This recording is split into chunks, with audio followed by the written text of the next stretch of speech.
బీహార్లోని లఖీసరాయ్ జిల్లా అశోక్ ధామ్ లో ఘోరం జరిగింది.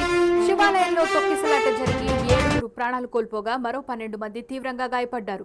బీహార్లోని లఖీసరాయ్ జిల్లా అశోక్ ధామ్ లో ఈ విషాద ఘటన చోటు చేసుకుంది. అశోక్ ధామ్ ఇంద్రధమనేశ్వర్ మహాదేవ్ ఆలయంలో పవిత్ర శ్రావణ సోమవారం సందర్భంగా అభిషేకాలు చేసిన వేలాదిగా భక్తులు తరలిరావడంతో తొక్కిసలాట జరిగినట్లు తెలుస్తోంది. ఘటన గురించి సమాచారం అందిన వెంటనే పోలీసులు అధికారులు హుటాహుటిన అక్కడికి చేరుకుని సహాయక చర్యలు ప్రారంభించారు. గాయపడిన వారిని చికిత్స కోసం సమీపంలోని ఆసుపత్రులకు తరలించారు.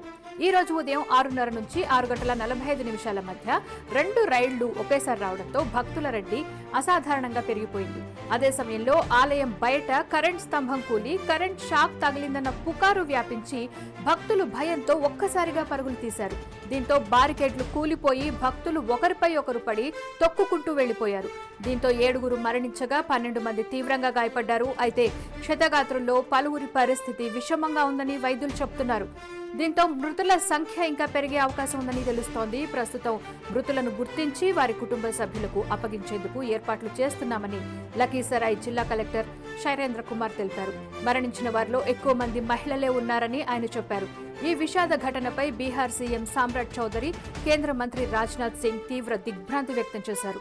మృతుల కుటుంబాలకు ప్రగాఢ సానుభూతిని తెలిపారు. మృతుల కుటుంబాలకు రాష్ట్ర ప్రభుత్వం 6 లక్షలు, కేంద్ర ప్రభుత్వం 2 లక్షల రూపాయల చొప్పున ఎక్స్ గ్రేషియా ప్రకటించాయి. కాగా ఈ ఘటనపై దర్యాప్తు చేసి 24 గంటల్లో నివేదిక సమర్పించాలని చీఫ్ సెక్రటరీ, జిల్లా కలెక్టర్ను సీఎం సామ్రాట్ చౌదరి ఆదేశించారు.